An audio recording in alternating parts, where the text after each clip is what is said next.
Alright fellas, nearly ready for this weekender. Looks like a good running order this week. I see we've got like Miremarsh sounds interesting, we've got Fantasy World Creator, and Dungeon Dogging. This sounds really cool. Yeah. Dungeon Dogging? Right there. Dungeons and Doggies! Oh! Well, that's not quite as exciting. Oh well. See you later.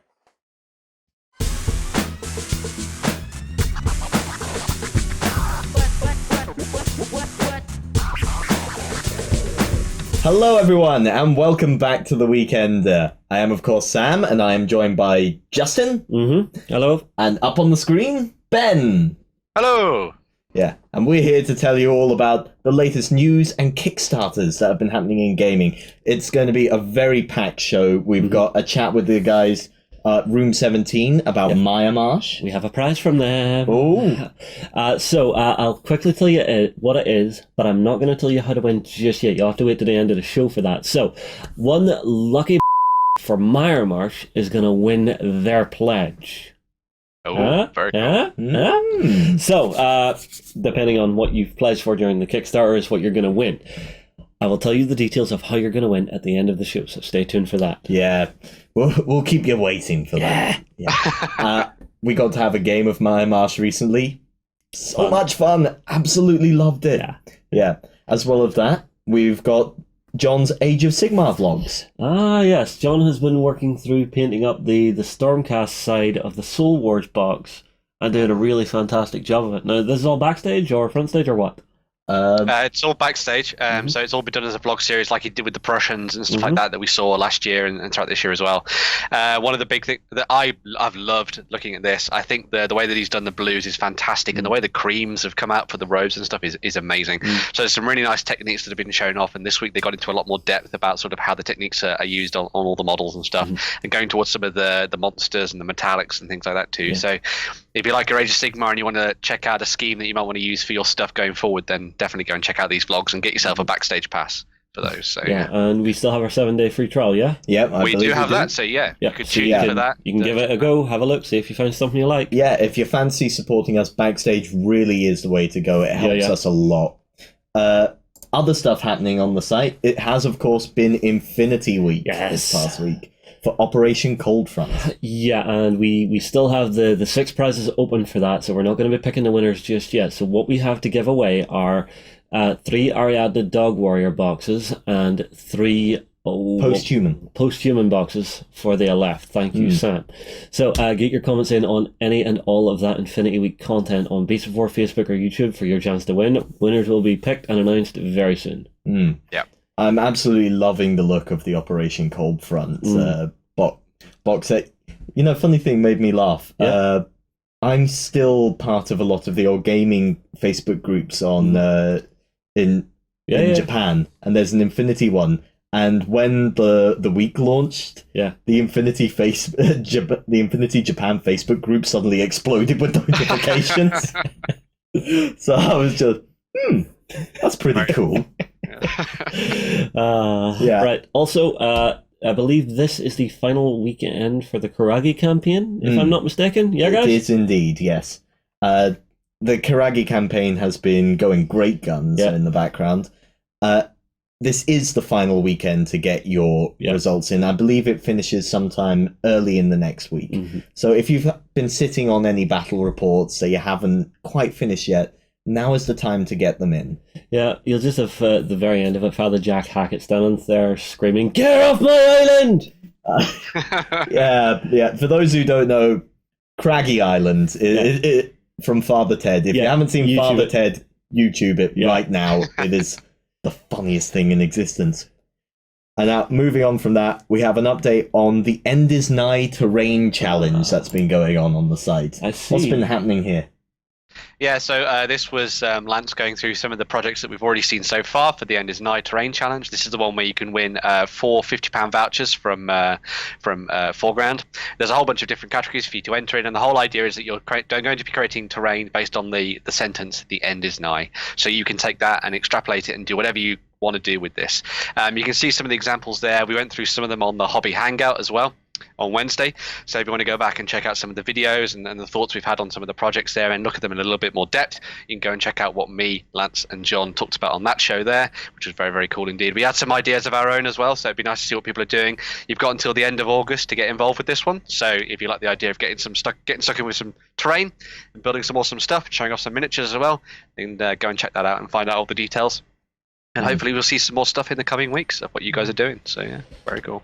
I'm very curious to see what direction people take this, because it's a very open challenge. Yes, because, it is. Yeah. You know, the apocalypse or the post-apocalypse, you've got a lot of scope there to pick your world, your era. Well, even just with the name "The End Is Nigh," I saw some pictures of tombstones there. Yeah. Yeah. So it is very open, and it does allow for a lot of creativity. Mm-hmm. Yeah. It's very cool. If you haven't checked out the Hobby Hangout, they go out live every Wednesday. What time is usual, Ben? Yeah, so we normally go for about an hour and a half, sometimes 2 hours at sort of lunchtime on a Wednesday, so 12 o'clock BST. If you want to go and check us out there. We talk about stuff from the projects and stuff from the forum threads as well. And we look at all the stuff you guys are doing, talk about what we're doing in terms of hobby as well, and just basically give you a little bit of a chill out session every midweek as you get over the hump and get ready for the weekend and stuff. So yeah, it's a really fun show. I really like doing it and interacting with the community and everything like that. We have some fun in the comments and all those things. And anybody who has watched it in the past will know all about Gerard Butler. So and if you don't know about that, you need to watch the show to find out more. So there we go. Intriguing. Yeah, we definitely need to get Foreground Ben on that again, because if you can go back and watch some of the previous Hobby Hangouts, that one was hilarious. Yeah, I always describe Big Ben from Foreground as a bit of a conversational hand grenade. Pull the pin and let him go. Pretty much. That's pretty much true. They're all archived, as Sam was saying as well. So if you want to go and check out some of the Hobby Hangouts from the past, you can go and do that and see what you think. So yeah. Excellent. Right. Now, without any further ado, we are going to get on with the show, but just as we hit record on this show, John ran in with a new delivery for us. And you'll have seen John's running capabilities this week. Yes. he literally came in, slammed it down, and went, "Justin!" And he was already here. I've never heard someone call my name with such longing. I was so happy. Justin!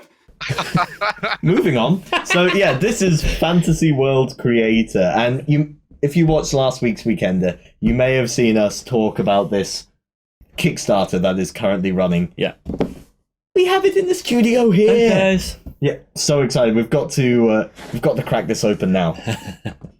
So Ben, while we're cracking this open, can you tell us a bit about this? Yeah, sure. So this is the Fantasy World Creator. It's a Kickstarter that's going at the moment, just for sort of like the, talking about it in the sense that, I have already backed this, so if I gush about this, you know exactly why. But anyway, this is a set of tiles, standees, and tokens and accessories and all kind of different things that you can use if you're a budging dungeon master or a games master setting up games of D&D and Pathfinder, all those kind of things. The idea is that all of these are beautifully illustrated tiles that you can use in your campaigns for setting up maps and encounters and all kinds of different things like that, using them for your player heroes and all those kind of things. And the other big thing about this set as well is that it's all rewritable. So if you've got like water-based markers and all those kind of things like that. They come in the box. They come in the box. Which is very cool. You can mark all of the things and draw on them and squiggle and like create pools of blood and all kinds of different things like that. The artwork on all of these is fantastic. I've really liked seeing what's been happening with the campaign going forward and through that and stuff as well. They've unlocked loads of amazing stretch goals over the past couple of weeks as well, which has been absolutely fantastic. So a lot of stuff you see here in the box is some of the stuff that comes in the base set. So it'll be like your standard environmental tiles that you'll see in the games, but they have actually been unlocking some really nice things. Like we talked about this a little bit on the Hobby Hangout as well. Like there's a campaign map overlay, which is really awesome. So if you want to do a huge map, you can do that. They've got subterranean maps as well. They've also unlocked new heroes, new monsters, and all kinds of different things. As I say, the artwork is phenomenal for this. I think it's done by an artist named Elisa, I think her name is. There's more in the news stories that we covered during the week, which I'll try and link down and below. But if you go and check out all of her stuff over on ArtStation and things, she's done some absolutely fantastic illustrations. There's actually a really cool share social goal for a range of characters based on the children from Stranger Things as their D&D characters, which I thought was really cool. So if you want to get involved with that and maybe help unlock that social goal for me, Yes. then there's ways to share videos and stuff, which is really cool. But yeah, hopefully the package is looking fantastic. fantastic because this is the kind of thing that I would love to pick up myself and have a go with. So yeah. Yeah, I'm just looking over some of the individual tiles. Now, while these are all dry erase and you can draw on them, there are some pre-drawn terrain pieces, your standard dungeon delving things like bottomless pits and wells, boats, treasure chests going up along here. Basically anything that you would expect to find while delving through some forbidden dungeons. Exactly. I do love this sketchy art style. Oh, what have you got there? Character sheets. Oh, let's take a look at this. So, we have the character of Justin. Yeah. Whose hit points are over 9,000. Hit dice of D6 and notes hit here. Hi there. Is it hit here or hi there? You've missed the space, so it's hit here. or hit here. Hither. There we go. One thing, the reason I did that, I want to actually test the erasure capability. So Sam, if you want to put this on the Cool's camera and give this a whack and see if it actually works. That's a good call. Let's see how it goes. So there you go. Now, what's my health? Your health is, as I said, over 9,000. It's 10,000. So let's see. You've just been hit by a rabid hedgehog, which has done. Hey, that came away nicely. Yeah, that's really clean. Yeah. Bear in mind, a lot of the stuff you're seeing here is kind of like some of the prototype stuff as well. So, but it's nice to see that it all's come together really nicely. Yeah. They've actually done some really nice videos and stuff over on their Facebook page, answering a lot of questions and showing off the different ways you can assemble tiles and stuff as well. But hopefully, we get to have a little bit more of a play with it and stuff. It'll be really nice. So. That is fantastic. What I'm going to do now, we see this could... see, you're wanting to run that RPG. What was Sims. Yeah, does it use any exploration on tiles? No, or is it not really. purely... It's more just pen and paper. Line and stuff. Yeah. Which is my preferred form. I love skirmishing over a map, but my preferred form of RPG is Mind's Eye. Now, I'm taking a blank card here, because I want to actually test this. We know the tiles are dry erase, but are the cards? Good point. So I'm going to take one of the blank ones. I'm sure it won't matter if you lose one. While you're doing that, I'm actually going to look through some more of these, because I just saw that we do have some monster cards here. Oh, wow. Oh, perfect. It's like a banshee sort of thing. These are some great monsters. And the art is absolutely perfect. Alright. Yeah. So, how'd it go? Here's your monster. Give it a wipe. Okay. Look at the soulless eyes. Oh, that is indeed quite disturbing. And then wipe it off. It's not quite as good as the tiles. It doesn't have that shiny surface. Well, let me actually test the thing, because sometimes... Like a finger? Okay. Okay. We're just going... Today is Arts and Crafts on Beasts of War. We're just going to be playing with these tiles for the rest of the weekend. There we go. So just a tiny little bit of moisture. That's all you need. Don't literally soak the card, otherwise you'll destroy it. Yeah. But bear in mind, I think some of the blank cards and stuff in there are for you to draw your own heroes and stuff as well. So some of those might not have the filming over the top of it and things for you to dry erase. And all It seemed to work perfectly there whenever I did it. Then. Yeah. Very cool. No, it's a great set, and as you just demonstrated there, the dry erase does work very nicely, and there really is everything you need. Oh wow, this is popping out perfectly. All of these tokens for the various effects that happen. The die cut is perfect on all of this stuff. Yeah. I'm still absolutely loving this minimalist art. Yeah. It's got a really nice sketch feel to it, reminding me of like when people used to draw their own dungeons on like those massive grids of paper and stuff. So it's a really nice idea. And the style's the thing that won me over for this one. So. Well, you say used to. That's how I've always experienced D&D. Yeah. Just my friend would come up with this big roll of graph paper and just roll it out on the table and make the dungeons as we went. Yeah. And so this takes me right back to that. But basically, this core box set has everything a DM needs to get started with their game. Give me a card, please. Okay. Because this is the one other thing to test. is to see how well the plastic clips hold. Pick a card, any card. I'll go with that. I got some kind of feline scimitar wielding badass. It's a Khajiit. It is now, anyway. Let's see. That works pretty well. Yeah. Fine. It'll stand. You can pick it up by the top. It won't fall out. Very cool. That was the thing I was worried about, because the card stock is quite thin for your character cards, but that holds quite nicely. No, these are all very well thought out. Mm-hmm. Yeah, and they do have a classic D&D feel to them. Mm-hmm. Yeah, although, having said that, I'm sure they could also fit well with things like Pathfinder. Yeah, definitely.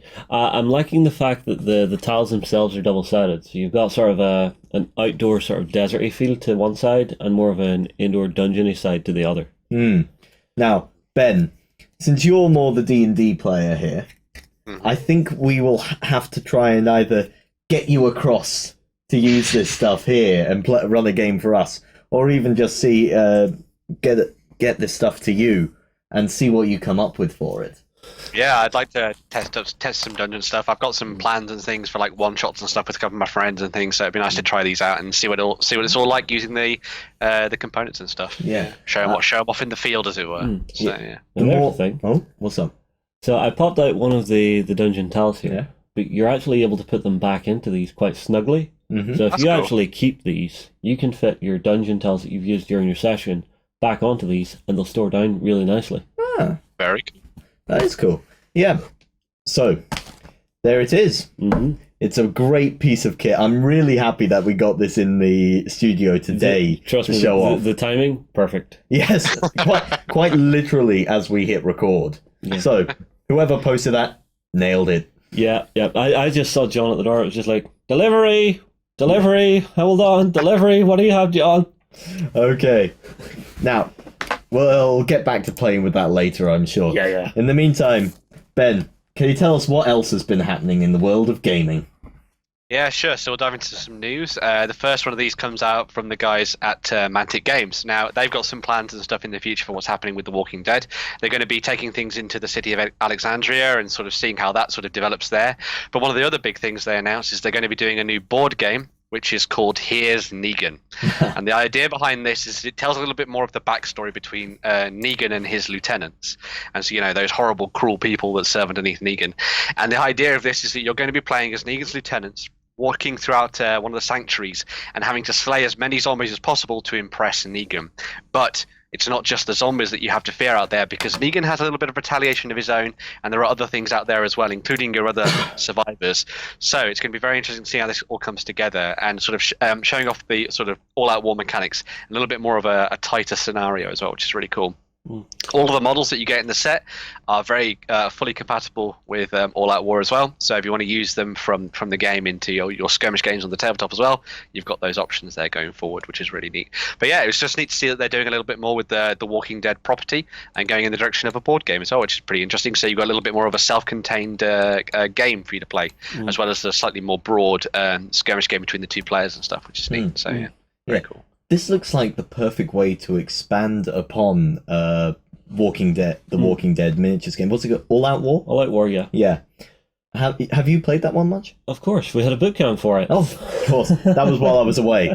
So. Yeah. While Sam was halfway around the planet, we had a boot camp for The Walking Dead. This game actually intrigues me. So, having a look here, you see the stat cards that are out and around here? Yeah. The stats are quite different, so I'm wondering, will you get another set of stat cards in this to convert the characters from this to All Out War? But I wouldn't imagine so, because I think a lot of Negan's stuff and his lieutenants have already been done in All Out of War, so you can kind of use their stats but with alternative models if you wanted to go forward, which would be cool. So interestingly, going back to what we were talking about there in kind of terms of like the future for what Mantic are planning, they did a little bit of a chat with Ronnie earlier in the week. And he was saying that they're going to be doing some really nice stuff with linked campaigns. There's going to be more focus on larger scale engagements between groups and gangs. So they're actually looking towards a little bit more of like a tournament style play, where you'll actually buy larger gangs that will go up against each other in that kind of format as well. As I say, they've got ideas for like campaign play, which is really awesome, and things like that too. So, and obviously, as I say, they're going to be following the story and developing things to do with, like, I think they're called the Hunters as well, I believe, which will be really nice to see in the game, and sort of where they're going with that. and telling different stories that are not just about sort of like scrounging for supplies in the suburbs, and a little bit more about that fight for survival in an urban environment, which would be really cool. So yeah. Well, I mean, like looking at the game map here, if the scale is the exact same as All Out War, Yeah. I would dearly hope that Mantic will do this modular tile system to do the world of The Walking Dead, to actually let you lay out different maps with these different tiles. That'd be really. I mean, like, I remember when we had the boot camp, we played on so many different kinds of maps, but my favourite one was actually quite an enclosed one. It was the shopping mall that Foreground do. So actually having like a tile set that you can lay out to actually do your stuff in could be very do fun. interior games. That would be really cool. Yeah, exactly. So actually having two groups of survivors, you found nuclear bunker X, and you're going in to actually try and see if there are any MREs left in there. But That'd be unfortunately, all the soldiers who were there, well, they got locked inside. There were still some MREs left, but they died. And now there's a horde of zombies already in here waiting for you. I think zombies are at their scariest when you find yourself locked in with them, when you're stuck in the enclosed space with them. Well, there's actually a thing I would love to take the entire office to, if we can convince Warren to do it sometime. So I believe it's in Wales. A group. Is this that nuclear bunker that does the underground zombie shooting? No! Yeah. No! With airsoft. No! So no. Zombies freak the hell out of me. So basically, in Wales, what this company does is they take you to an ex-nuclear bunker, which they've bought. They give you some airsoft rifles, and they have a staff of people done up in full makeup of zombies. So you're running around shooting zombies with airsoft shotguns and stuff in the dark. Very cool. To quote my friend Cheyenne, that's a LARP. That's a LARP indeed, but it sounds like a lot of fun. Because I mean, like, I remember I went to an open day for Mantic one time. They had actually hired those guys in to come into their new office space, which hadn't been fully done up yet. So they had one side of it where there was no power. so they had people going down in to kill zombies and get a key, and if you got the key, you got a prize. That's pretty cool. Unfortunately that day the building wasn't in the best shape. It started to rain, and they had to shut the entire power grid down because they were scared of electrocuting people. Because there was water flowing in through the roofs. I would love to do something like that, but I know my imagination would make it too real for me. I would be freaking the hell out the whole time with zombies in an underground bunker. No, you see, what we do is we make it like Splinter Cell, so you're the person on the other end of the radio monitoring all the security cameras. Oh, yeah, you could do that kind of thing. Keep me as far away from the zombies as possible. I like this. Okay. Yeah, but then you can direct myself or Warren into them if we pissed you off that day. Okay, it's safe to turn left. It's going to be a short game. Okay. Moving on. Yeah. We have some news about Monsterpocalypse. Okay. What's happening with this, Ben? So, the rules for Monsterpocalypse are now available for those guys that want to follow it from Privateer Press. This is going to be the new version of the game, the sort of revamp and the relaunch. And this is going to be one where you're going to see a lot of the models are all going to be multi-part, rather than the pre-painted that we saw with the first edition of the game, which is an interesting departure. But one of the other big things they showed off is some of the renders for some of the new characters and mechs and monsters that they're going to be throwing into the game as well. So one of them you see there at the top is Zor Maxim, which has got a little bit of a Power Rangers feel to it, I thought. Kind of like Power Rangers Ninja Force, I guess, which is pretty interesting. So there's a really nice looking mech there, but as well as that, they've actually looked towards some of the other expansions in terms of I think they're called the Cthulhu.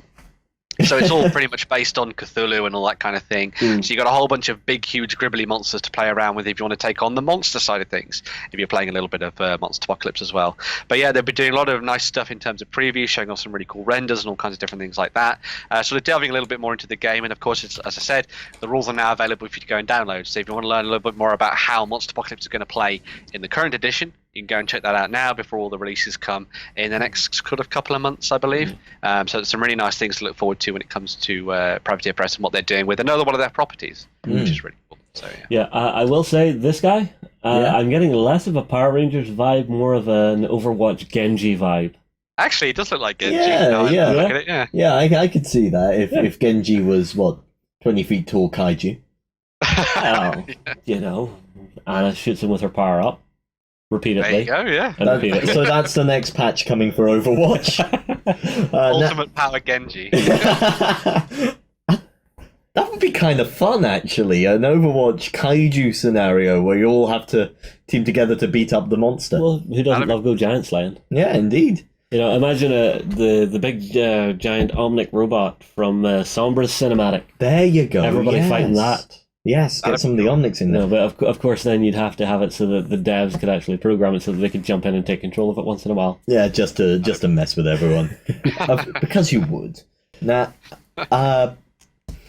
for Monsterpocalypse, have either of you ever come across it in the past? Yes, I actually picked some up while we were living and working in England. Oh, yeah? The original, I never actually got the chance to play it, but the blind buy thing was always what threw me for it. Mm-hmm. I'm not a fan of blind buys in any shape or form except for Lightseekers. You guys hooked me. You've got me in the heart now. Give me all the boosters. Yeah. I just want random. I like it. Yeah. Well, I mean, like, we had Alan across recently showing us the new Kindred decks that they're working on and stuff. Was really great. However, for this, they're revisiting it, and I understand why they're doing it, because the sculpting quality from Privateer has improved way above what it was for the original Monsterpocalypse. So I want to have a look at it, and I want to see, can you use the old Monsterpocalypse models in the game still, or is it going to be all new, all shiny, new rules and everything? So need to have a look at the current rules download for it and the old rules, because I'm sure they're still online somewhere. Oh yeah. They'll be hanging around somewhere. It is one of those games that I've been intrigued by, because who doesn't like a big monster fight? Yeah. I mean, like growing up, it was Power Rangers for us. You know, I mean, like I remember living out in Akadui being yay tall. First time it came on Saturday morning, and it was on one of those weird kids shows, because they would do like a cartoon or a kids show, and then they would come back for like a phone-in competition. Oh yeah. Yeah. I remember it. It was.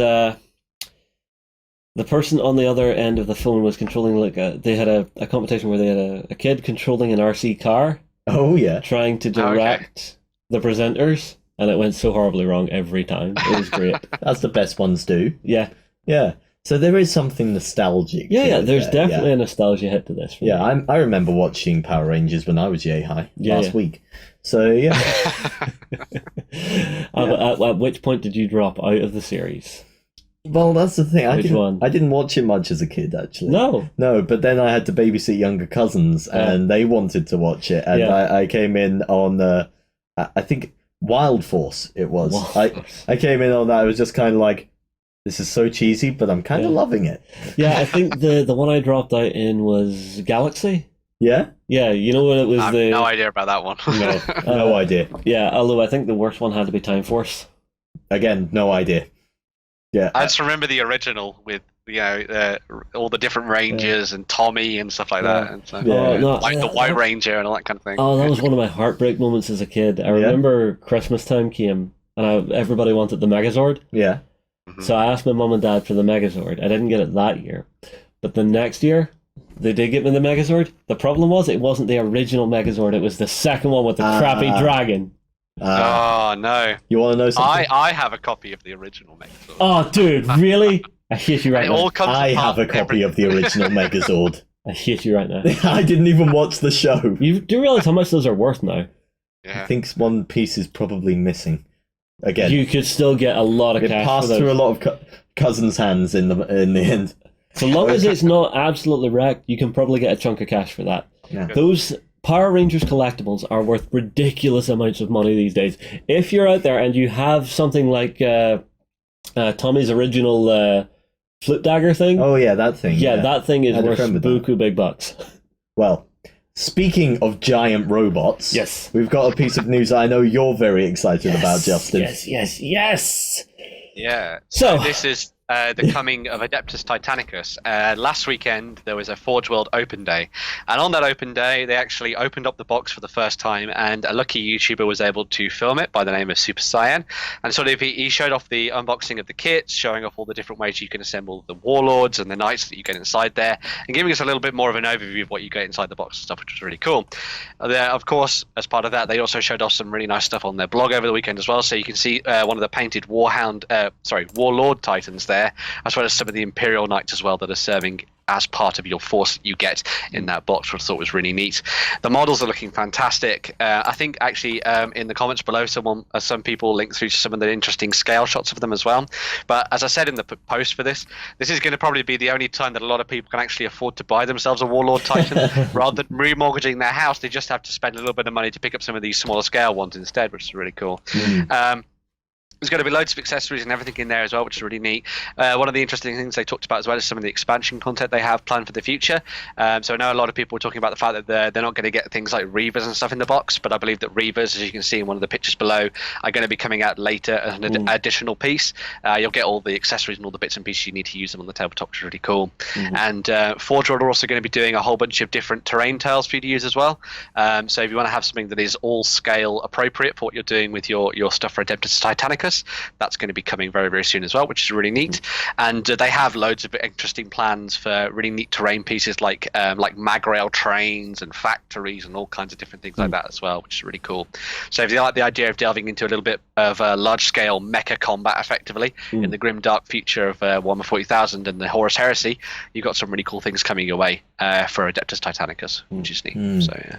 The very idea of Titans on the battlefield is what draws people to them. I mean, like, I remember, whenever we went to the Battlefront open day, we had a little time in the evening when we landed, so I took Colin and John to Warhammer World. Yeah. I remember John's face whenever we walked into the Forge World store and he saw the Warlord Titan for the first time, because he had never seen one before. So we walk in and it's just like, oh wow, this is really nice. And I don't know, there was like some pull from the warp. John just got dragged into the Forge World store, and then he's standing in front of the Warlord Titan and going, oh, I didn't realize that you were the size of a 5-year-old. Wow.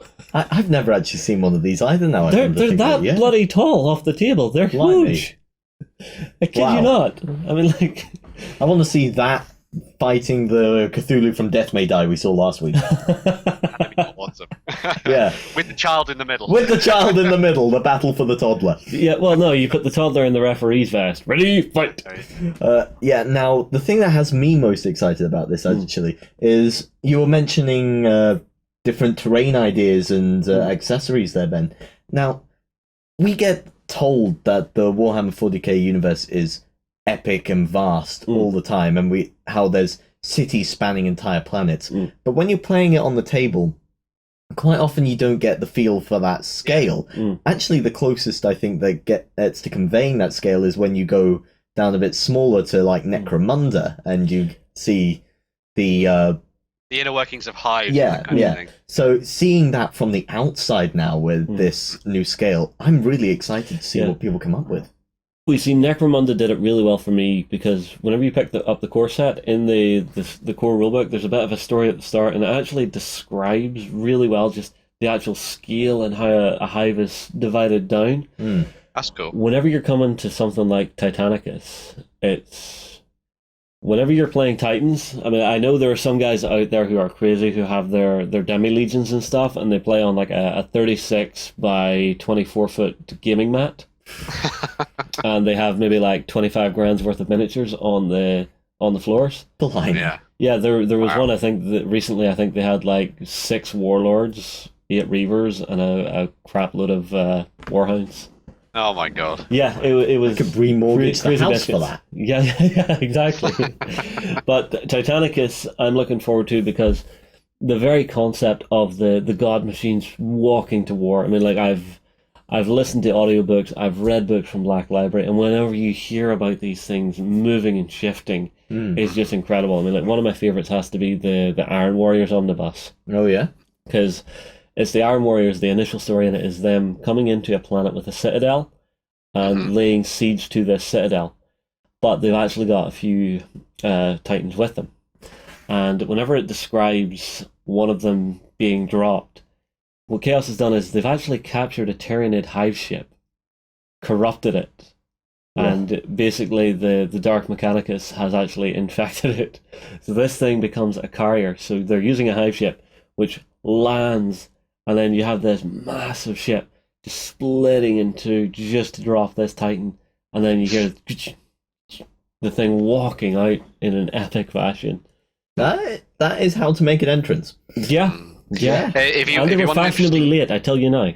if you want an interesting sense of the scale of them as well, if you play the Space Marine game that came out on 360 and PC and stuff a couple of years ago, Yeah. there's a bit where you actually go into one of the facilities and you actually have to fight around one of the Titans, which is just insane. And it gives you a real idea of exactly how big they are and kind of like the destructive power that they have and stuff as well. So that's a very cool idea for it. Yeah, I've actually been replaying that recently. It is It's a cool still game. just as fun as ever. I love what John has been doing.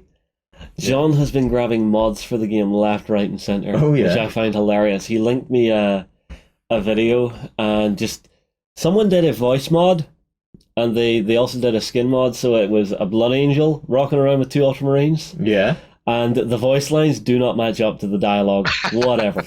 So you walk into the bunker, when you meet the Imperial Guard commander for the first time? Yeah. And she says, you've arrived. And all you hear from the Space Marine is, "It is the Baneblade!" And you're just sat there, pissing yourself laughing, and you don't know why. It's great. Absolutely fabulous. Fair enough. I've actually got that game knocking around. I'm going to have to dig it out as well. Oh, I mean, I picked it up recently on the Steam summer sales. It was down to like £3. Oh, I got it for like £2 at CEX. Okay. From the 40k, we're going back towards some fantasy that Ben and I are going to get very excited about. Yeah. So, Ben, let us know what's been happening with Lord of the Rings. Yeah, so the team behind the specialist games for Lord of the Rings and The Hobbit are going to be bringing out a new version of the game, which is the Middle-earth strategy battle game, which is coming out very, very soon. And for that, there is going to be a new starter set or a new boxed game called the Battle of Pelennor Fields. And this will have you controlling 2 forces from good and evil, led by King Theoden on one side and the Witch King of Angmar on the other. Now, you get a new model for King Theoden, which is pretty awesome. And there's a mounted and a on-foot version for him. The Witch King of Angmar comes aboard one of his fell beasts, which is pretty cool as well. And then alongside that, you get a whole bunch of plastic kits as well. So you get a set of Riders of Rohan, you get Warriors of Rohan, and you also get some of the Warriors of the Dead as well, which is a very cool set of kits there. And then on the evil side, you get a set of Morannon Orcs as well as a Mordor Troll to sort of fight it out on the tabletop. Now, as well as this, I say there's going to be a new edition of the game, which is really cool. So there's going to be a new rulebook, which is going to be carrying things over. You'll get inside the box, and hopefully it'll be available separately as well, as I would imagine so. And you get all the accessories and all the bits and bobs that you need to play the game as well. In the future as well, they're also going to be doing a Forces book. So as before with Lord of the Rings, they had a whole bunch of sort of supplement books like Kingdoms of Men and the Free Peoples that had all the rules for your different forces as you went forward. However, all of those are going to be condensed, from what I can gather anyway, into one single book, which will have all the rules for all the forces in it. So that's an easy way for you to get stuck in and play around with all the models you already have. The interesting thing about this when I saw it was when I first saw that box, I thought it was a fake, because I think that is possibly the worst looking digital graphics job I have ever seen on a box ever. But other than that, I think it all looks really cool. I kind of agree with you. It's kind of subpar for what we're used to from Games Workshop. Yeah, it looks like someone has basically clipped out all the stuff from the various characters and stuck them on the front of it, which is really weird. But yeah, it's a shame look really, as if because they even took a very good Photoshop job to it, because it looks as if they've just used an eraser on a few different bits to fade stuff out and then layered it together. yeah, like I don't want to disparage the crew behind it, of course, because they've created a wonderful box set that's going to have nice miniatures in it and a new rulebook and all that kind of thing. But it would have been really nice to see the miniatures on the front, I think, in like what you saw of some of the older boxes and stuff like the Two Towers and Return of the King and, you know, Escape from Goblin Town and things like that. It would have been nice to see them on the front rather than just the film artwork, I think, which would have been nice. When you compare it to something like Kill Team, you look at the Kill Team box and you just want to reach out and grab it. Well, that's with its own original artwork. Yeah. Here they are working very much with the movie licenses. Yeah, but they've done better jobs in the past with stuff like this. Yeah, I while I agree it's not the best, I do actually kind of like the focus of Minas Tirith there in the middle with the shadow on one side and the light on the other. I think that makes for a very nice focus. But it's cool. I just wish that maybe they'd done it with the actual miniatures charging towards each other on the box front and use that as the premise behind it, because then you get to see what's in the box from the very front of it as well, and it doesn't look like it's like one of those like cheap like board games for the Lord of the Rings that you can pick up from like W.H. Smith or something. So, but other than that, it's awesome that Middle Earth is coming back and it's getting a new rule book and all these kind of things like that. Yeah. So, and I collect Rohan as well now, so I've got a perfect opportunity to pick this up. So, yeah. That is something I really like about that set, is that there is a nice diversity of miniatures. I think the Battle of Pelennor Fields was a good one to go for, because you have an alliance of the forces of men there. So you get a nice mix. Yeah, so you get Rohan, Gondor, Armies of the Dead, and that means you have ones that you can supplement existing themed forces you have, or you can throw them all together as a Grand Alliance. Mm-hmm. It's interesting because it seems like they're going down the route of following a lot of stuff for the War of the Ring. So, like, one of the other things they've talked about is they're going to be doing a lot of stuff through Forge World for the Knights of Dol Amroth. So you've got all these people that fought under Prince Imrahil and all those kind of people from down in the south of Gondor and all that kind of thing, and sort of bringing them into the fray as well. Because one of the big things is that people thought that the box set was probably going to be like the Battle of Osgiliath. So you're going to have Gondor versus Orcs in like the urban environment of Osgiliath, but I quite like that they've gone down this route of throwing the Rohirrim in there and against the Orcs and stuff for that final climactic charge, because it's kind of the one that everybody remembers from the Return of the King, the one that doesn't leave a dry eye in the house and stuff. So yeah, very cool indeed. Yeah, excellent. I cannot wait to see more of this game. In fact, since it's the Battle of Pelennor Fields, I went in and grabbed an old miniature that we've had knocking around for some time, just because... Oh, this thing! I've dug out some ancient history. The Momakill. Don't let John see that. Yeah. I remember the first time... I remember it was John that actually built this one, and apparently, this one kind of mentally scarred him, because the kit itself, back then... I mean, like, Games Workshop, you do fabulous work now, but this one... this is one perhaps best left forgotten. No. I as a model, as a centerpiece... When you see someone come and plonk that down on the table... To actually build that thing is a nightmare. Oh yeah, I don't doubt it. That's why I'm glad we have one ready built. So, but I would love to see this made ready for the tabletop for the Battle of Pelennor Fields. No. John! No. Painting! Yeah. They've even done an alternative chieftain on the Mumakil as well. Yes. Forge World have. So if you want the crazy guy with the crazy face paint and stuff, war paint on, you can actually pick him up and use him for the model and stuff, which is really cool. But yeah. Excellent. Yeah, that'll be so cool if we can get a full Battle of Pelennor Fields layout that done. would be amazing. Yeah, I know this is just my pipe dream here, because no one else in the office plays Lord of the Rings. But Ben, come over here. We'll play some Lord of the Rings. Everybody has when this their comes hobby out. horse. Yeah. Okay. One last piece of news, and we head to something historical with some feudal Japanese from Warbanner. Yeah, so Warbanner have been working on this feudal Japanese range for all those that like your sort of sets during the medieval era of Japan and all that kind of thing. So there's a whole bunch of different characters and troops and all kinds of different accessories and things that they've been working on for you to use in games like Test of Honor or Ronin, for example, from Osprey Games. Or if you wanted to do a larger scale force as well, you've also got options there, which is really nice. As I said, they've got really nice characters and stuff. They're all available currently anyway through the Footsore Miniatures web store. So if you want to go and check out that stuff, those guys are working together. Obviously, they've got a very close partnership and things like that. They're obviously Warbanner did Gangs of Rome and worked with Footsore as well on that as well, which is very cool. But yeah, there's a really nice selection here for those that want to get stuck into some fighting in the Far East and stuff like that, and showing off some really cool stuff here. The thing that I actually pulled out for this, which I thought was really cool, is that they've done so many nice, interesting characters that if, for example, you're playing the role-playing game Legend of the Five Rings, it's coming out from FFG, you could almost use some of these characters for the different clans in that as well, which I thought was really cool, because they've got really nice character built into all the different sculpts they've got there, which is really neat. So, nice. If you like your historical gaming, you've got some really cool stuff coming away from Warbanner. So Cool. Now, I've been looking to dig into Test of Honor. Lance recently left the core set on my desk, so I do plan to take that away and start building up some samurai. But, I will tell you now, there is a lot to build in that box. Yeah, I've taken a look on and put it back for the time being, but I am really happy to see Warbanner bring out these ones. It gives you a nice selection of samurai you can feel. Mm-hmm. Yeah. Yeah, especially given that it's such an individualistic force in some ways. Yeah. Okay. All done with the news? Yep, that is us done with the news. Now, you got to sit down with Room 17 to chat about Miremarsh, yes? Yeah. So myself, Anders, and Ricard are going to take you into the swamps for a bit of a look. Hey everybody, I've been joined by Ricard and Anders from Room 17 Games, and as you can probably guess from behind me, you can see we're talking about Miremarsh. So, guys, welcome to the show. It is a pleasure to have you. Anders, always good to see you, mate. Ricard, pleasure to meet you, mate. Thank you very much. Thanks a lot for having us. What have you brought for me today? Well, we have brought our game Miremarsh, which is on Kickstarter at the moment. We're halfway through the campaign, and we thought, what could be better than come to Beast and War and tell some more about it, basically. Yeah, why not? So that's what we brought. Okay, what is the key narrative of the game? What are we fighting for? Because I'm seeing lots of little goblins, and we're sort of scrambling around a marshy area. What's happening? Okay, the idea is that these goblins do live around or in between the marsh. So the marsh is their hunting grounds, their exploration beats, their secret paths to places.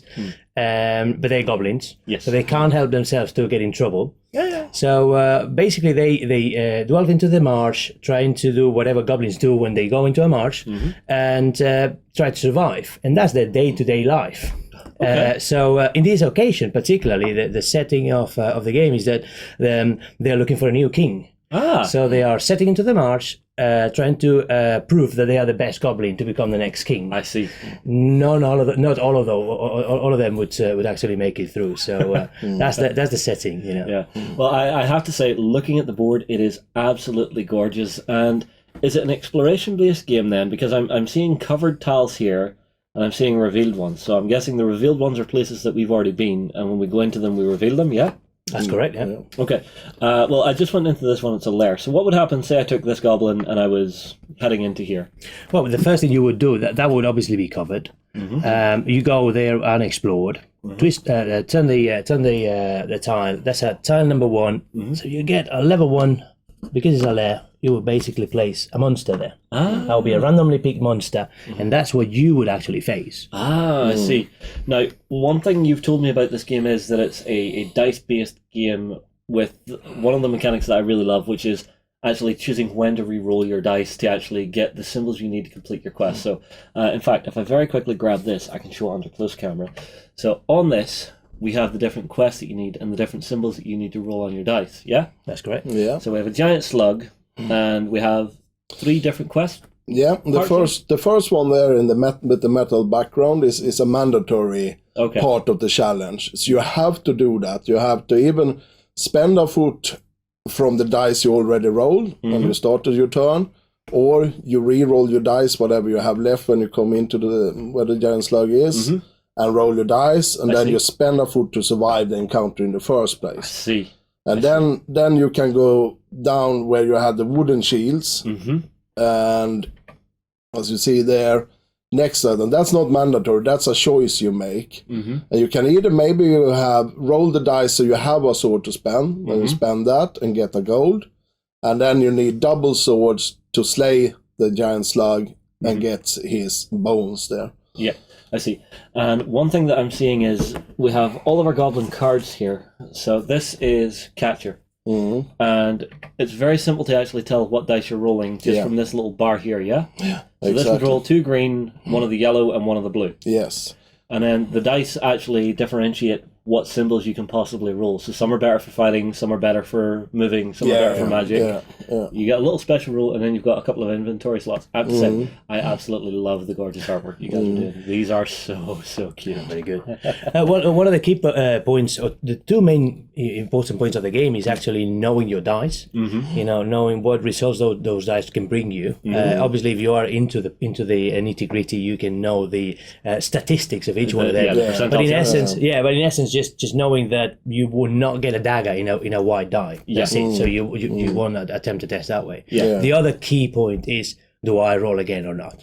Yeah, it's that push your luck mechanic that I find so nice. It's that see, one of our guys in the office here, Colin, he loves a little bit of gambling mechanics. So this would be right up his alley. And he would just be like, oh, do I? Yeah, I'm gonna. Oh, I'm dead. Yeah. It's the most important. I think it's the driven of the game. There is luck involved because obviously there's dice. Yes.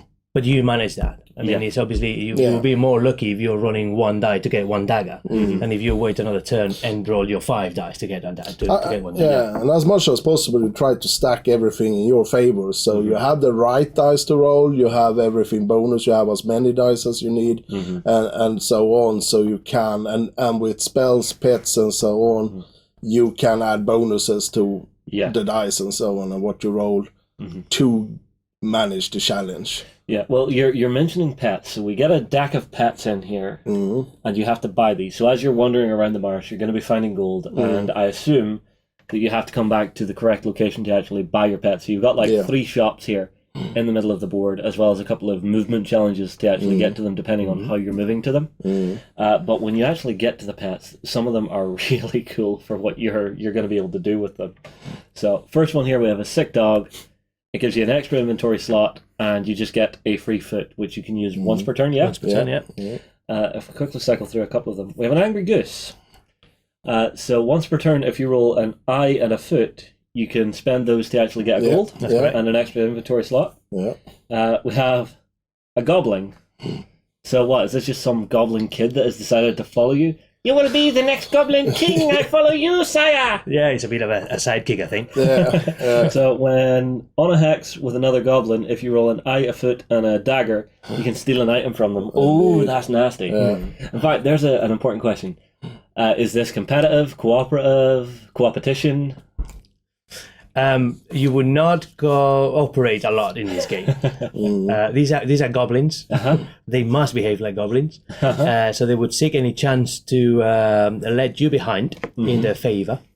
So no, you don't play with other players. You throw stuff at other players. You snatch things from other players. So each player would have their own intentions, which will be obviously broken by the marsh. Of course, there's no very good at planning. But no, it's not co-op. Okay. We then also have our spells. Now these are quite expensive, but they have some super abilities on them, which are some of them are a little bit crazy. So let me find a couple of nice ones here. Okay, so here's a couple of the different things that they can do. Okay. So this one just gives you +2 swords once per round, which is lovely. This one, +1 gold at the end of each turn. Ooh, that could be really good if you're wanting to buy stuff. You've got +2 feet. Shifty.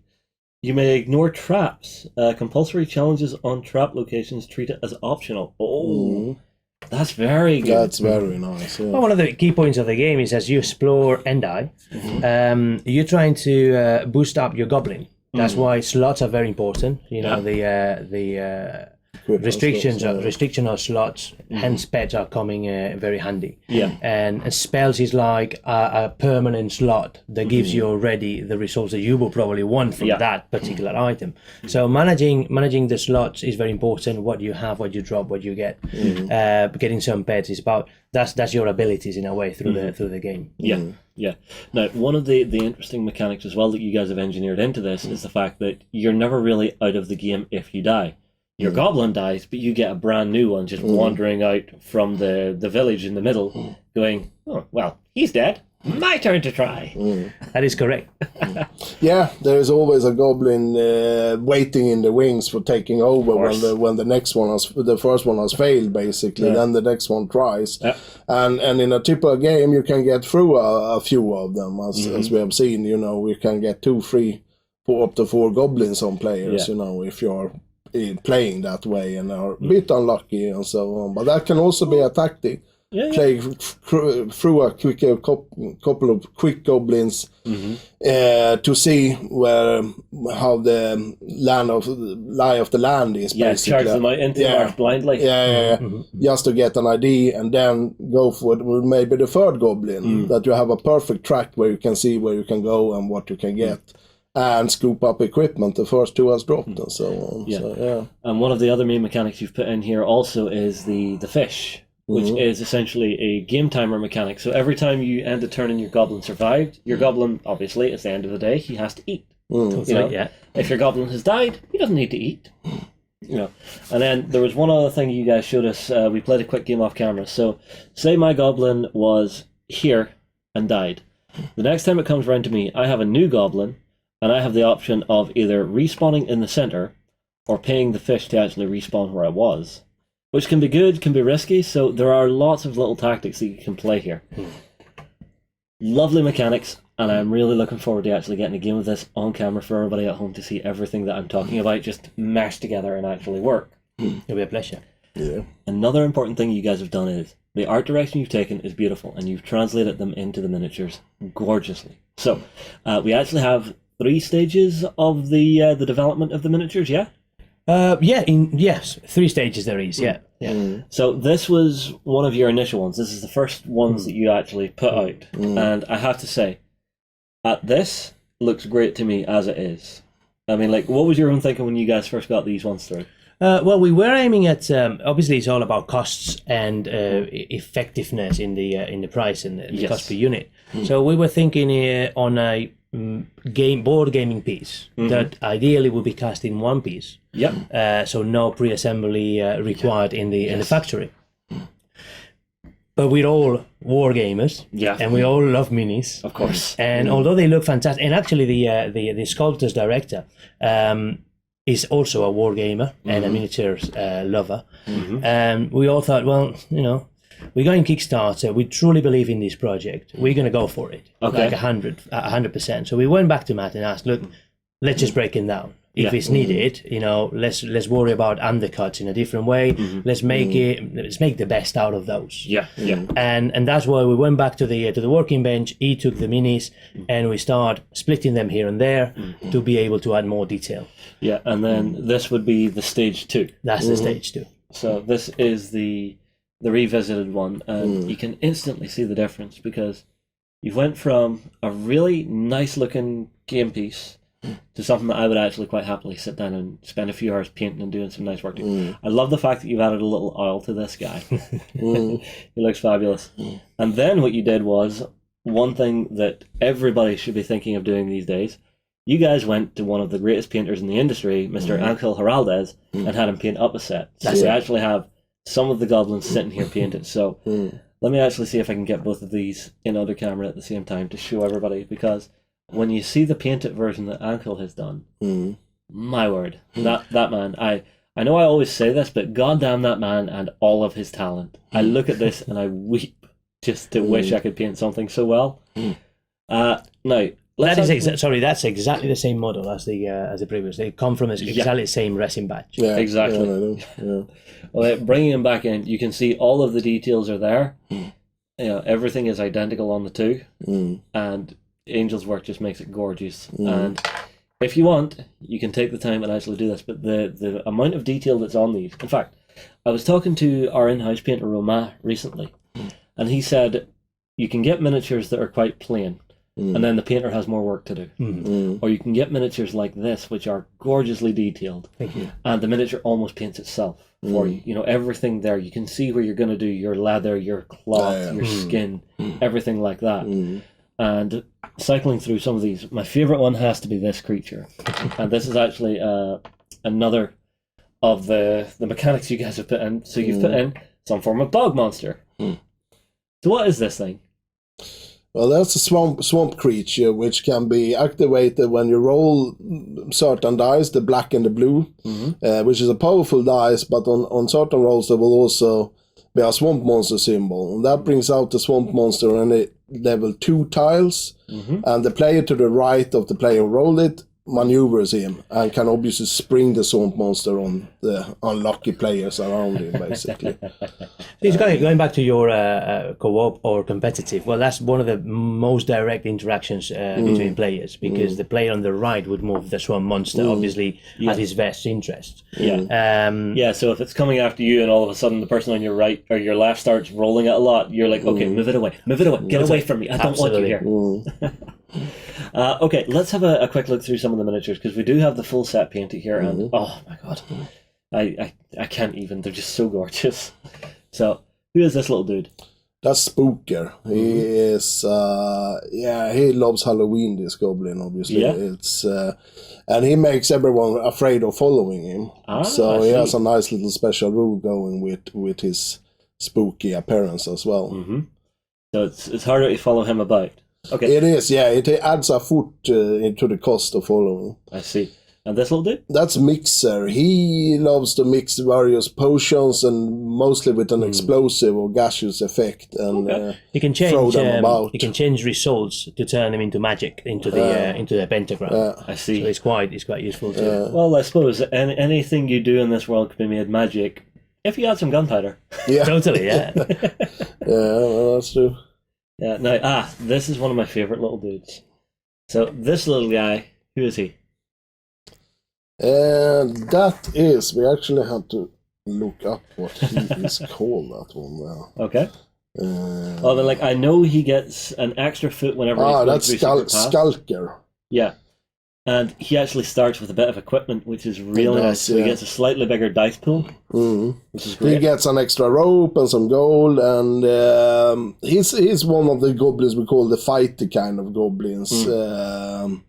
And he's handy for that, and he's also good at finding secret paths for the Martians. So we then had this one. Now Sam got to go with this guy in our off-camera game with the massive blunderbuss.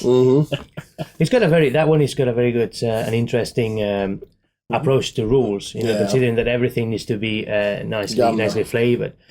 He's just a goblin. He goes around, but if you choose, you can actually use your blunderbuss. So you can shoot it, rolling a black die. But obviously that would make the swarm monster aware. So it always counts as if had rolled a tentacle. I see. But even that, you could use that to your advantage. Absolutely. If the swarm monster is not nearby, you can absolutely use that. Absolutely. Moving swiftly along, I think we had a look at this little guy. Yeah. Catcher, that is. Catcher, yeah. He's amazing. He starts with a pet. Straight from the beginning. Yeah, so he's getting that permanent bonus. Yeah. So which is a very good bonus. It is indeed. We then have this little one. Sneaker, which we all know can sneak up and steal directly from a goblin. So he's nice. So people like player interaction and screwing someone over. Yeah. He's great for that because he can, on a certain result, steal an item from another player. Same hex. This is a big goblin. Yeah, that's Golper. Yeah. He likes to eat, basically. Yeah.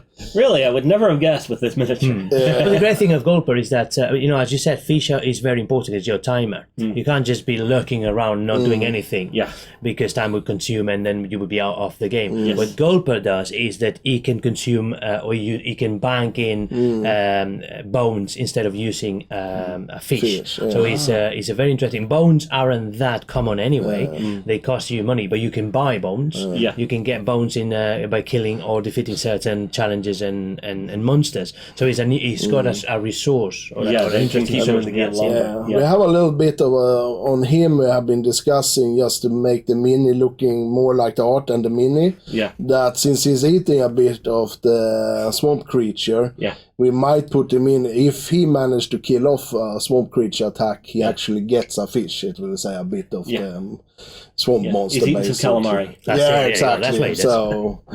That will be an extra rule for him. We then have our little wizard guy who we were looking at earlier.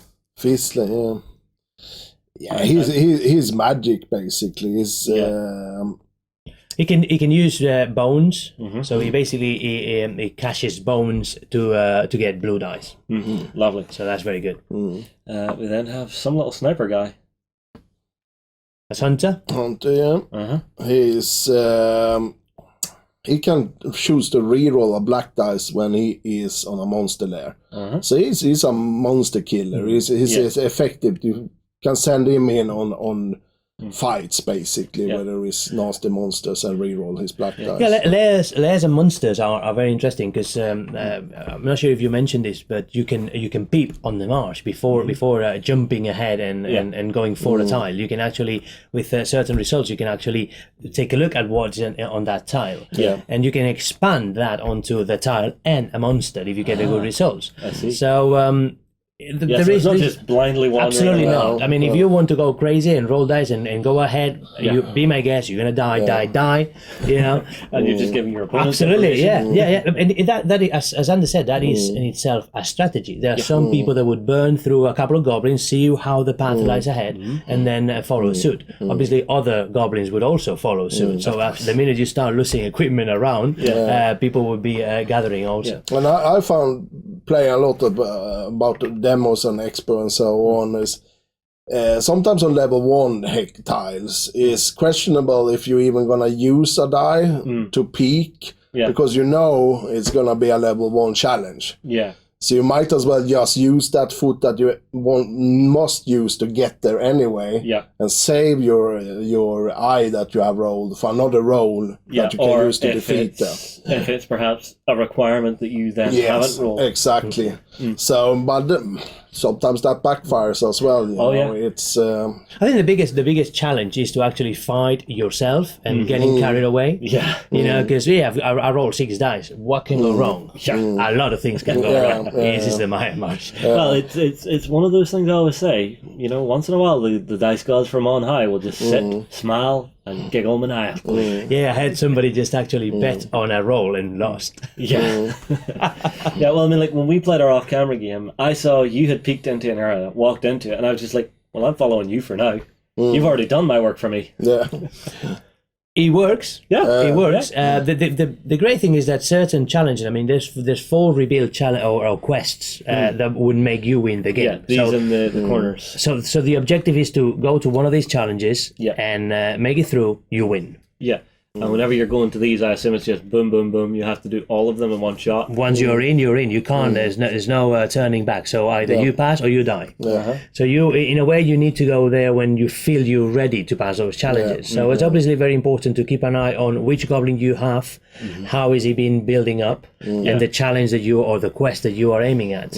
When you change your goblin, you might want to change your quest because he's not as fit as it was previous or your previous goblin. Well, we saw this in our game. I was going after the kill the king, but I didn't realize my goblin had 0 magic, so I couldn't complete the quest. Now, mercifully, you guys actually had me re-roll because you can actually bribe your opponents to re-roll if you really want to. So you can say, "Oh, I'll give you a fish if go on re-roll, go on re-roll. I'll give you a fish." It's going to be an easy one. And you got a goal and a fish for doing that, reroll. And dying. And subsequently dying, but it turned out maybe a good thing anyway because you wouldn't been able to handle the challenge. That you were. You ended up having Fizzler, and that is a very good suited for killing the king. So and remember, if you had tried to turn back there or go to the other challenge, the amount of fish you would have eaten would probably permanently have killed you. Because once you're out of fish, then you're out. So that would have been worse for you than dying. But it's the other nice thing. Once you're running out of fish, you're all running out of fish at a very close rate. So it's not I'm out of the game and now I have to sit for like an hour or half an hour while my mates finish the game. You're about 5 minutes away from the end. At that point. You are at that stage. Well, the group of players has a number of goblins between 12 and 6, I think it is. And those are the goblins that would set the tempo of how do we kill them to succeed. So the more you enter the marsh and the more you kill goblins, the less resources there is, the more is uncovered. So there is a point where there is no return. You know, you mess about in the middle and try to understand better what's underneath each tile, but there is a point where either because you're running out of fish or there's no options, you're just going for it. One of the other things that we did while we were playing, which I thought was a really nice thing, is when you die, you lose all your gear, but it's not lost from the game. It essentially, you know the way in some games when you die, your equipment just goes everywhere. That's what happens in this as well. So the other goblins can start running around grabbing your stuff after you're dead. And it does happen. And it's very important to be able to grab that to build yourself up to quickly try to go for the challenge. But it will just be about time to go for the challenge before everyone runs out of fish or someone else makes the challenge. So it is. I'm not sure if it's a statement, but I think you cannot complete a challenge if you haven't built up your character. Yeah. I don't think you can do any of those challenges with the standard 4 or 5 dice. I think you need to actually go in and do stuff too. Yeah, well, I mean, like, when we were playing through, whenever it came to the end, I was blitzing for the final challenge, and I noticed that where I had died, my equipment, I had left it on the ground, so on the path to the challenge, I was gathering up my equipment that I had dropped onto that new character, so building myself up very quickly as I went there. Yeah. If someone else had been nearby, they could have just went, "Oh, right, thank you." Yeah, that was the great chance that you had, because we were playing on this edge of the board and you were going on your own. You guys were all over there, I was down in here. And I mean, like, the swamp monster itself was like sitting right here at one point, and it was just like, if a tentacle comes up, I'm screwed. Sam rolled the tentacle, I moved it over here, and then right next another one came in. It was just like, oh, hello, moving back. He would have been dead. He was a constant lurking.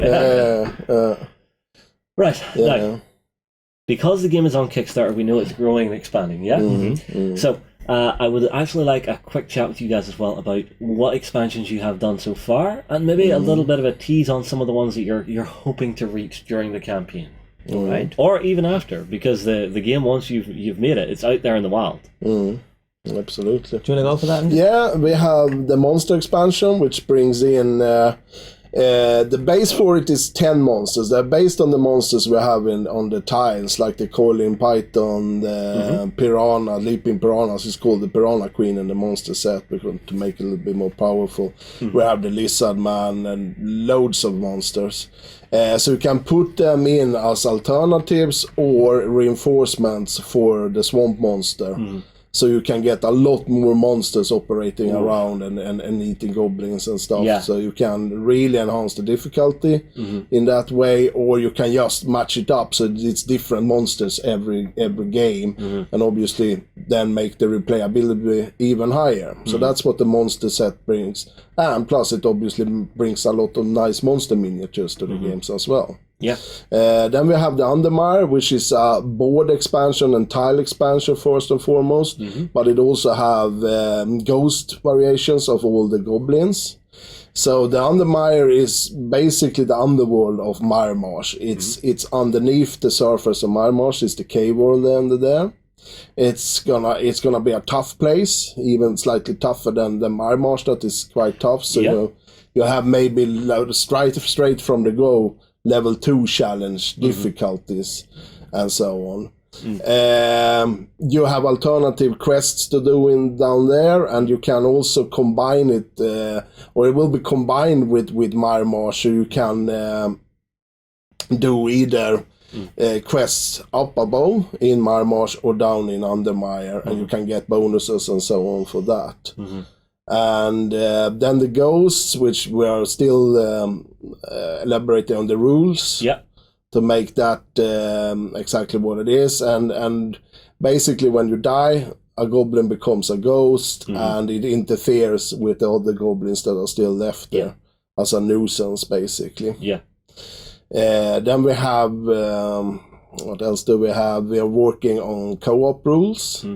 Based on the miniature of the Fenlord, which is a big baddie.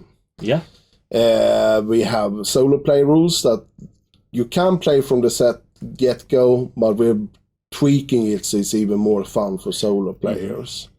So we have both co-op play and solo play coming through the Kickstarter. And then we have crossovers with is it Durgan's Dwarfs? Durgan Painforge, which is a bunch of fantastic, lovely sculpts that Matteo generated through a Kickstarter too. They're really, really gorgeous minis to play, and we could just help ourselves to invite him over and say, we need some dwarves here, please. Because of the nature of the dwarves, I mean, you do not want to spend them. Whereas a goblin is okay to die. You don't want to kill your dwarf once you're playing with it. So the guest adventurers are about playing the game in a different way.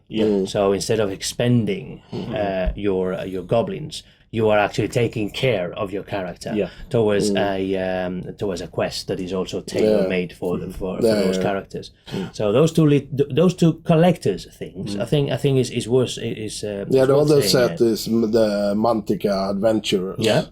So the Dungeon Saga traditional adventurers, because you have to.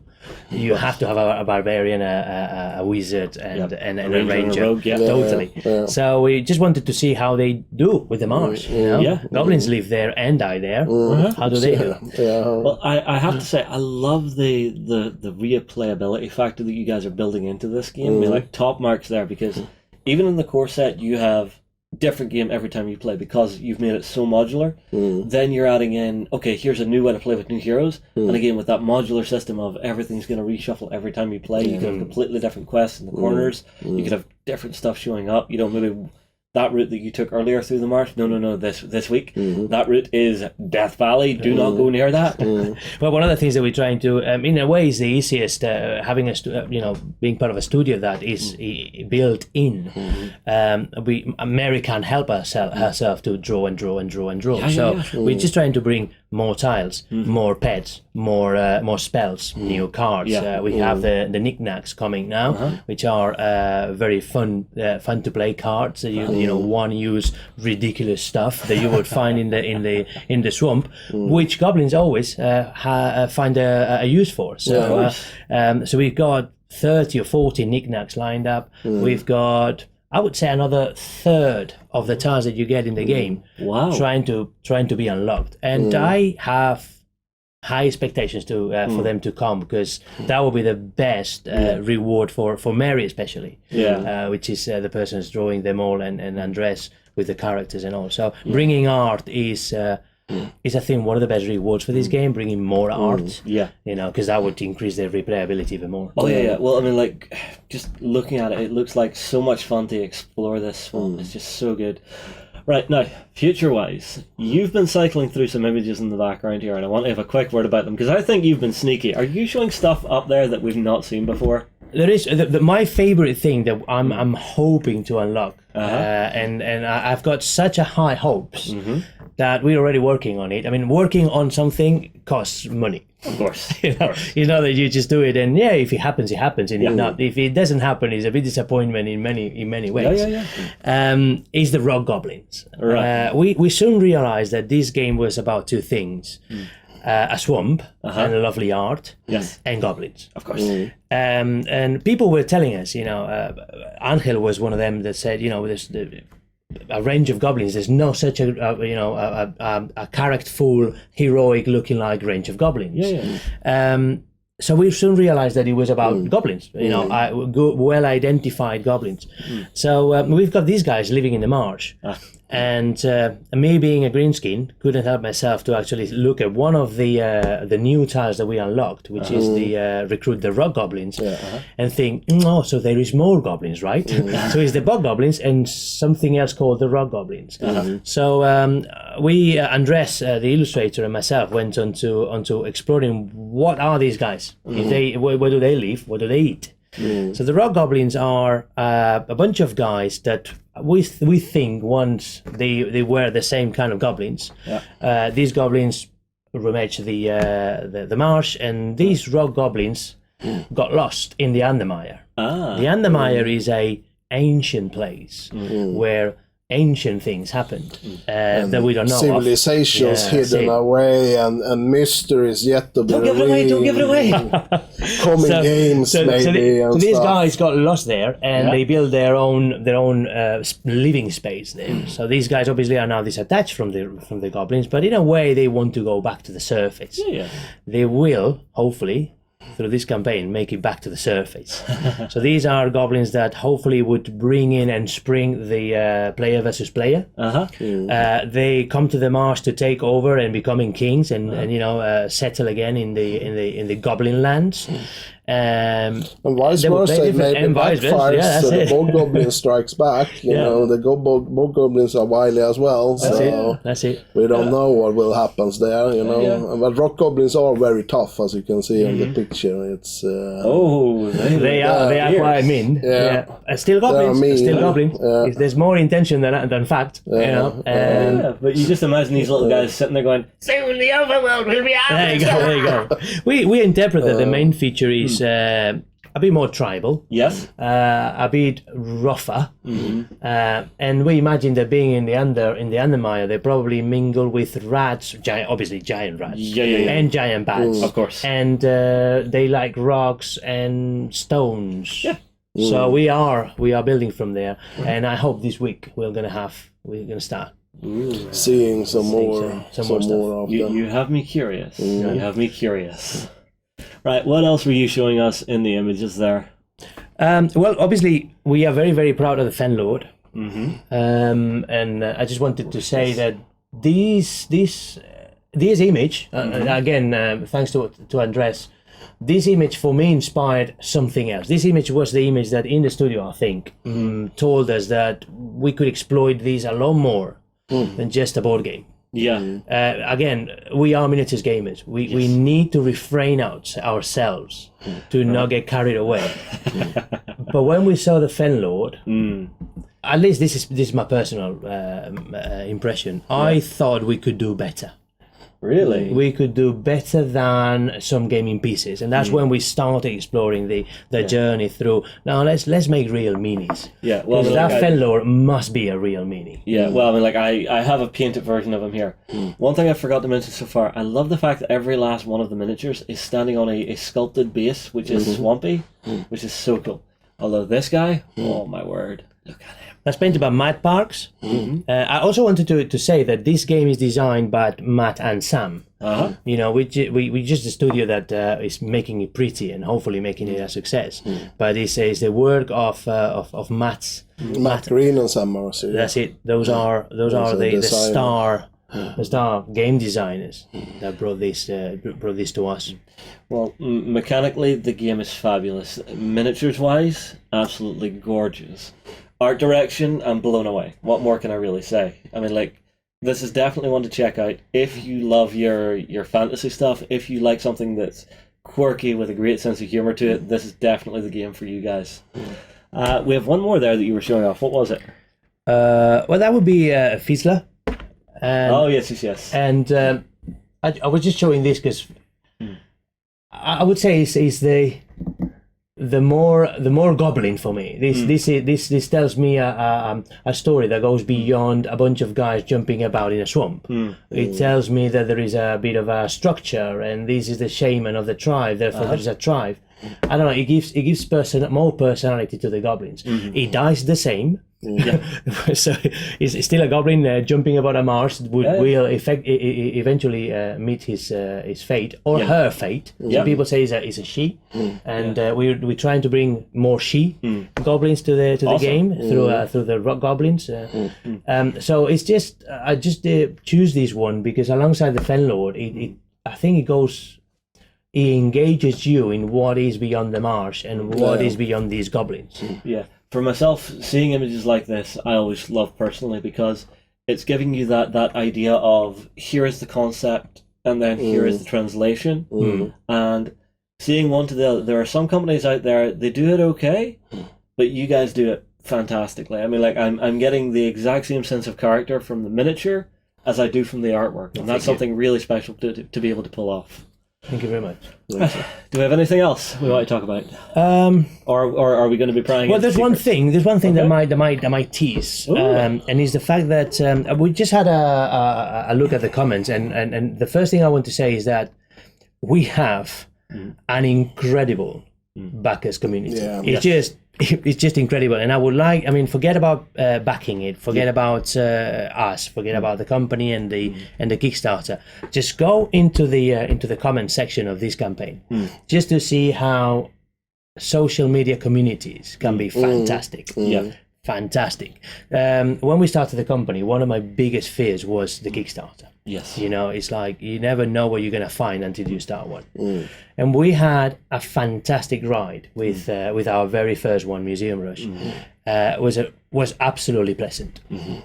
So we didn't suffer it. It wasn't sleepless nights. It was a small campaign, you know. But I think the point of the campaign is that we actually enjoy it from the beginning to the end, from the creation of the product to the end of the campaign. And after this day, we're still talking to those guys. We're still communicating with them to tell them where everything is, at which stage. Some of those guys have jumped onto Miremarsh. But Miremarsh is just crazy. Yeah. It's just it blows my head away, and it makes me feel that at this very moment we have a retail pledge, and we are absolutely thrilled to engage with retailers, and we invite them all to come and be participant of this. And there's a lot of fantastic retailers that have done so. They are contacting us because they like our games. We are going to stores and showing the games and engaging with them. But I want to really take care of that community. I think we all are absolutely engaged with those guys. They are bringing in ideas that we are going to execute in the game. And I also show my interact that the Kickstarter is really it's an entertainment. It's an enjoyment for the people to go into a project, find people who likes the same thing, and then just have fun with them and watching the project come alive, basically. And that's what's happening right now at Miremarsh, which is really exciting to see. From the creator's perspective, where people take the whole concept and run with it, basically. And it's super exciting to see. It's one thing that I've said to many creators over the years while I feel very lucky to have worked in this industry and actually seeing it grow. The industry is such a social place. I mean, like, you go into like another serious industry and it's very, cutthroat. In here, everybody between companies is friends, having fun, feeding into each other's ideas. The creative aspects of this game and of any game are always made better by the fact that the people like yourselves behind it, the ones making it, are so invested in it emotionally and actually just love creating it, love exploring the world, love telling the stories that we put on the tabletop, because that's what every single game we play does. It's telling some form of story, of an adventure that we can play on the tabletop. And me personally, I'm looking forward to more adventures with goblins. Fantastic. All right, well, guys, it has been an absolute pleasure to have you in. Thanks a lot. I'm sure we'll be seeing more from you guys in the future, because I'm sure Miremarsh is not going to be the only baby coming out of Room 17 games. It absolutely won't. Everybody, I tell you what, get your comments in below. Tell us, what are you thinking of Miremarsh? What are you thinking of the art direction, the actual storytelling mechanics of this game? We'll move on. We'll see you again very soon. Thank you very much. Cheers, thanks. Hey guys, this is Dallas from Privateer Press, and you're watching The Weekender on Beasts of War. Paint on. Okay guys, so stay tuned for more coming from Room 17. They are doing fabulous work on Miremarsh. I have loved getting to look at that game. Now, I did promise everybody earlier that I would tell you exactly how you can win your prize. So, I'm going to take care of that now. If I can find it on my notes. It's not that page. It's not that page. It is this page. Okay, so as I said earlier, one lucky backer from the Miremarsh Kickstarter is going to win their pledge. Now, I'm being very specific with this because what you pledge is what you win. So there's no jumping into the pledge manager after and adding tons and tons of stuff to that. Okay? The way to win is you have to comment on this show on beastbefore.com and be a backer of Miremarsh whenever it ends. So, the question we have for you, though, I think is quite a fun one. Tell us what kind of goblins the BOW team would be. What kind of goblins we'd be? Yeah, you know the way each goblin in Miremarsh has its own sort of character and flavour? Yeah. I want to see some of the best goblin miniatures out at the moment, I believe. So, to enter the contest, I want everybody to reimagine one or more members of the Beasts of War team as a goblin. And I want you to give us a little description of what that goblin would be like, what their character attributes would be, what they would maybe have as a special rule. Everyone, give your best goblin faces for the camera. I think that'll inspire you. There's the thumbnail for the image on YouTube. Yeah. Oh, Lance is gonna have fun with that. I've got to say, Miremarsh has been some of the most fun I've had with a new game in a very, very long time. I'm desperately wanting to play more of it. So but unfortunately, the guys took their copy with them. Yeah, they did. They did. Yeah. It'll be back. Yeah, it'll be back. And you guys did manage to film a Let's Play. So we have from Room 17, we have a Let's Play with them. Mm-hmm. We have the chat we just had. We also did filming for another one of their games. Yeah. Which was Flicky Spaceships. Flicky Spaceships, again, a lot of fun. Yeah. Except when Really Ryan decides to flick your spaceship out into the void. I'm not bitter. Yeah, and I also got sat down with the guys for a really nice design philosophy chat with them, just actually going through a little bit of their history on what actually brought them into the gaming industry, where they came from, and actually a really nice chat about their thoughts on how Kickstarter is affecting the industry and small companies within the industry. So stay tuned for that. Yeah. So if you want to see more of Miremarsh, be sure to go over to the Kickstarter. There'll be a link in the description below. Definitely. It is a great game. Yeah. And if you want to enter that competition, remember, you do have to have pledged already for the Kickstarter. Well, anybody who has already pledged is eligible. There you go. If you have not pledged and your name is picked, so actually, I tell you what, as you pledge on the Kickstarter, you get a backer number. So in your comment, make sure and include your backer number, because that'll let us track you down on the Kickstarter as well for the guys at Room 17. There you go. Okay. Meanwhile, there's plenty of other stuff happening on Kickstarter as well, including some Dungeons and Doggies. Yay! Ben, this one makes me happy and sad. Okay. Cool, yeah. So this is a campaign that's a very, very short run one by the guys at Painting Polygons. Now, you will have remembered me talking about the Critical Role Minute just a couple of weeks ago. Now, these are by the same guy, Russ Charles, who sculpted for Steamforged Games and done some absolutely fantastic work. And this is a set of dog miniatures that you can use as your animal adventurers in Dungeons and Dragons, which is very, very cool indeed. They've applied this to a whole bunch of different breeds and a whole bunch of different classes. They're even including rules within the package that you get from Kickstarter for you to create your own characters within the world. And there's even an adventure as well that you can pick up and go through as your dog adventurers, which I thought was absolutely fantastic. As I say, they've done some really, really nice work. You can see some of the fantastic painted examples as well on that Kickstarter page, which is absolutely amazing. And there's so many really interesting character classes that have been brought in there. There's all the classics like fighters and rogues and all that kind of thing. But you got bards and sorcerers and all kinds of awesome things there as well, like warlocks too.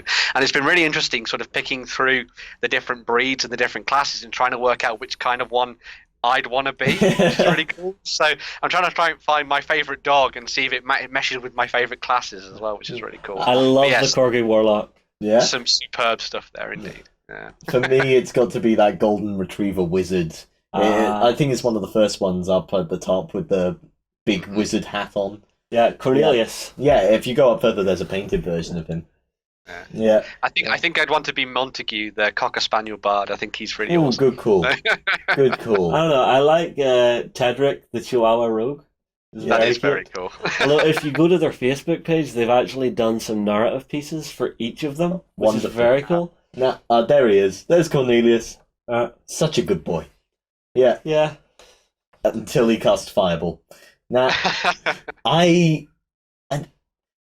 going to go into a bit of obscure 90s cartoonery here, because do you know what vibe I get from that? Did you ever come across there was a cartoon, very short-lived, and it starred the pets of superheroes?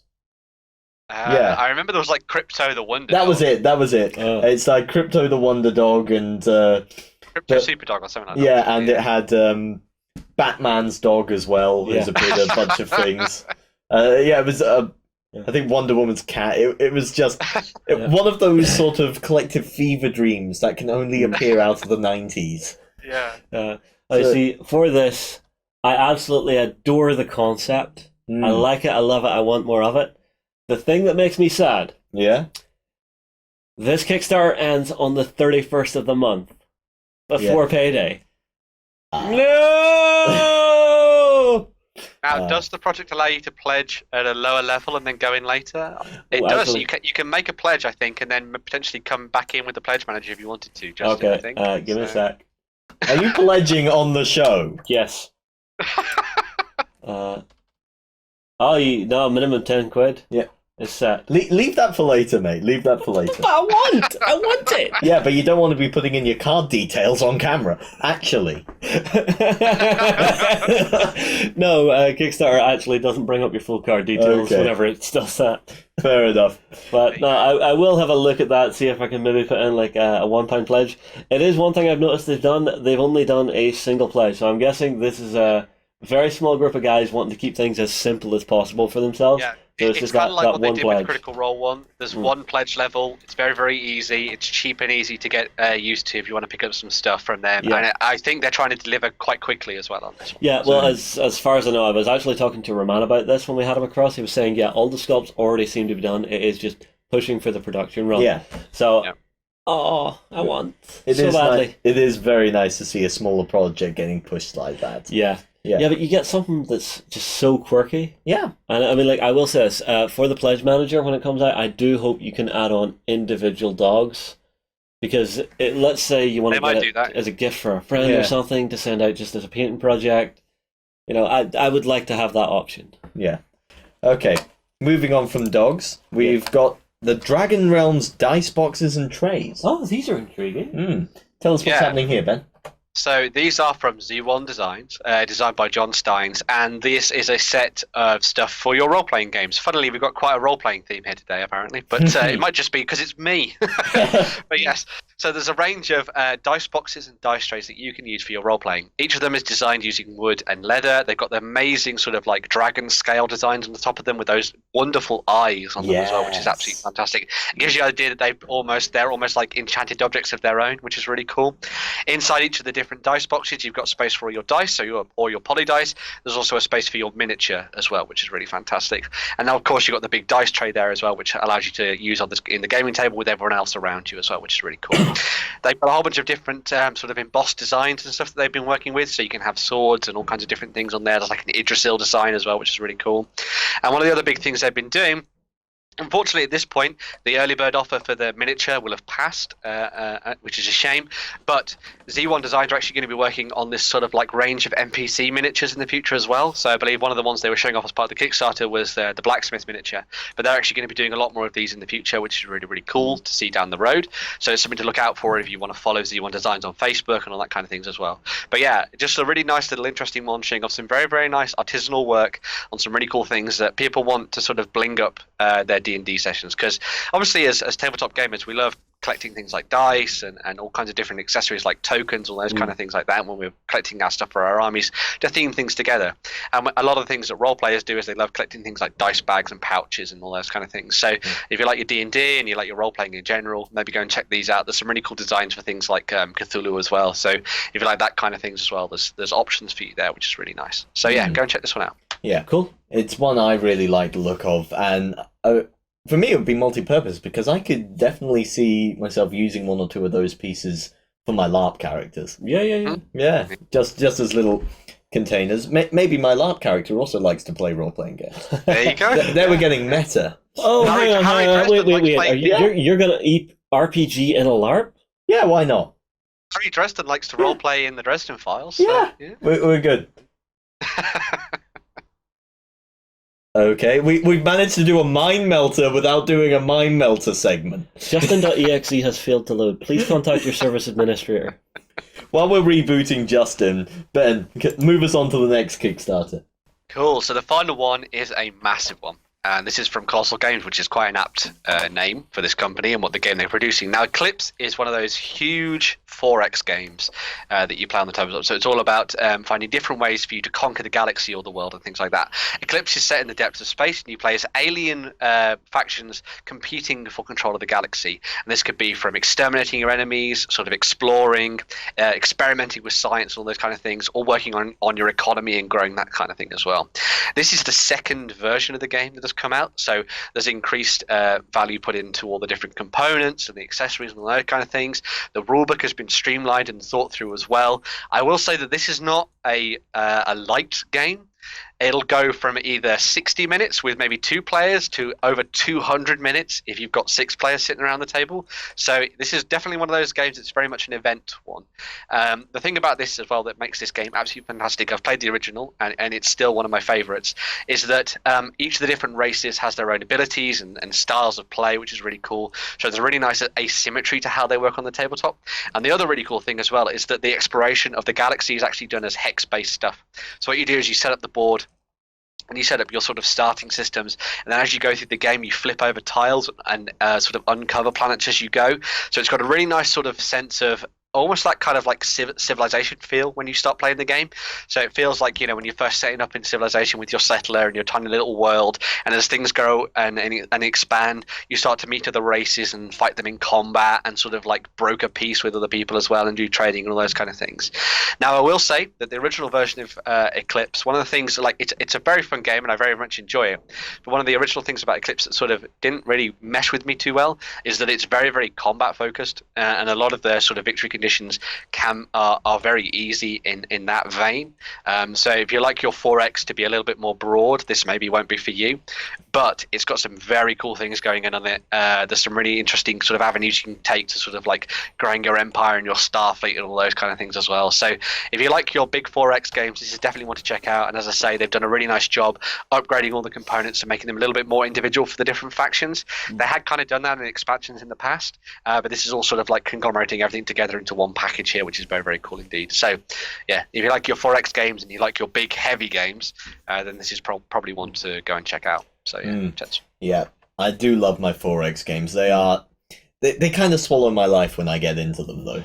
See, I'm curious to see how 4X translates to the tabletop. Anytime I play 4X, generally I'm playing on PC or on a console. The management that you have to do in a 4X game is what sort of slows everything down for me. So I'm just curious to see how they've actually tackled that in this game. Yeah, it is something I'd like to see, because I think it's something that would lend itself well to tabletop gaming. However, it does. I think it is one of those forms that you have to set aside the afternoon for. Yeah, or make it a game that's running with an app as well to help with that management. Even if it's just tracking how much resources you have, just counters up and down. Yeah.